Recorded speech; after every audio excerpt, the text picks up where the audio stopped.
మన మహేష్ బాబు సారు గట్లనే మస్తుగా పెద్ద దర్శకుడైన రాజమౌళి సార్ గదే మనం ముద్దుగా జక్కన్న అని పిలుచుకుంటాం చూడురి. వాళ్ళిద్దరు కలిసి ఓ పెద్ద సినిమా చేస్తున్న సంగతి మన అందరికీ ఎరకనే. ఇక దానికి గాను గత 2 ఏళ్లకెళ్ళి 2 ఏళ్ల సంధి వీళ్ళు సినిమా కోసం అని మస్తుగా పని చేస్తున్నారంట జక్కన్న వాళ్ళ జట్టు కలిసి.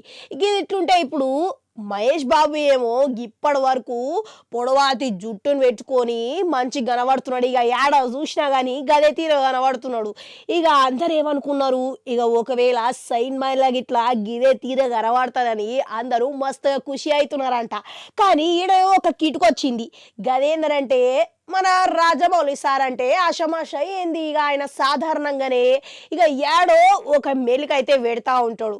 ఇక అంతటి రాజమౌళి సారు గంత సాధారణంగా సాదా సీదాగా గిస్వంటి తీరుని ఎట్లా బయట పెడతారని అనుకుంటారు. గది ఇట్లా ఆలోచించాల్సిన విషయం అనే చెప్పుకోవాలి. కనుక రాజమౌళి సైన్మాలల్లా గిస్వంటి అవకాశం లేదనే చెప్పుకోవచ్చు. ఎందుకంటే ఇక హీరో జూన్నీకే సైన్మాల గట్లనే బయట తిరిగిట్లా అట్లనే అదే విధంగా ఉంటే ఇక జనాలకి కిక్కేడ వచ్చే. గందుకని చెప్పేసి రాజమౌళి సార్ గిట్లా ఏరే ప్లానింగ్ ఏదో గట్టిగానే చేసినట్టున్నాడని అందరు అంచనాలు అయితే వేస్తున్నారు. ఇక ఈ మేరకు దసరా పండుగ సందర్భంగా ఇక మన అందరికీ ఏదో పెద్ద వార్త అనేది బయట పెట్టబోతున్నారు అని అందరూ భావిస్తున్నారు. కానీ ఇక ఈడనే ఒక మేలుకైతే ఉన్నది. ఎందుకనంటే ఒకవేళ పెడితే గిడితే సైన్మా పేరు గురించి ఇతర నటీమణులు ఎవరెవరు అలా నటిస్తున్నారు అనే దాని గురించి ప్రకటించే అవకాశం అయితే ఉన్నది. కానీ అది ఇట్లా ఎంతవరకు అధికారికంగా ప్రకటిస్తారో అనేది మన అందరికీ తెలియకపాయే.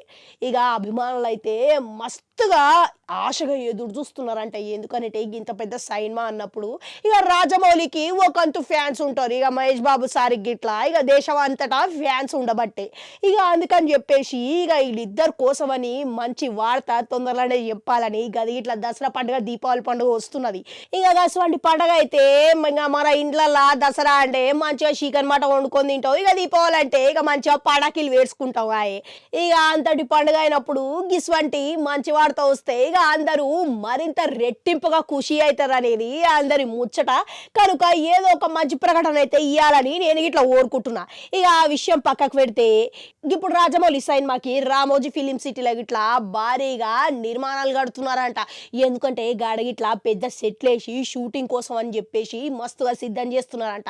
ఇక ఇప్పటికే ఈ సినిమా కొరకు వచ్చే ఏడాదిలా షూటింగ్ ప్రారంభం కావచ్చు అనే అవకాశం అయితే వినబడుతున్నది. ఇక ఎందుకనంటే ఇక రాజమౌళి సాధారణంగానే ఛాయాగ్రహణం విషయానికి వస్తే దీంట్లో ఎప్పుడు సెంతలు అనేటోని పెట్టుకుంటాడు. ఇక ఈ సినిమాల మస్తు పెద్ద మనుషులు పనిచేస్తున్నారంట. కనుక ఈసారి ఆయనను కాకుండా వేరేటోని రంగంలోకి దించడం అనేది విశేషం అనే చెప్పాలి. ఇక ఆయన ఎవరో కాదు, వినోదంట. ఇక ఆయన ఇట్లా చాలా మంచిగా చేస్తాడని బయట అయితే చాలా వార్తలు అయితే వినబడుతున్నాయి. ఇక సంగీతం విషయానికి వస్తే ఇంకెవరు ఉంటారు, మన కీరవాణి సారు. ఇక అంతా మంచిగానే ఉన్నది. కానీ సినిమాకు అక్షరాల 1000 కోట్ల వరకు పైసలు పెట్టుబడి పెట్టి చేయబోతున్నారంట. ఇక ఏమైనా చూసిరా, ఇక 1000 కోట్లనంటే ఆషామాష ఏంది, ఇక అంతకు మించి ఉండబోతున్నదని మన అందరికీ తెలుసుకోవాల్సిన ముచ్చటే. కనుక అంతర్జాతీయ స్థలాలకి ప్రదేశాలకు పోయి సినిమా షూటింగ్ ఇట్లా చేయాలనుకుంటున్నారంట. ఇక మళ్ళీ ఖర్చు కాదా ఏంది? మీరు గిట్లా ఈ దసరా పండుగకు ఎటువంటి వార్త మీరు వినాలనుకుంటున్నారు అనేది కమెంట్లలో కమెంట్ పెట్టుర్రి. అట్లనే అడగంటుంటే అది కూడా నొక్కరి మళ్ళీ వస్తా.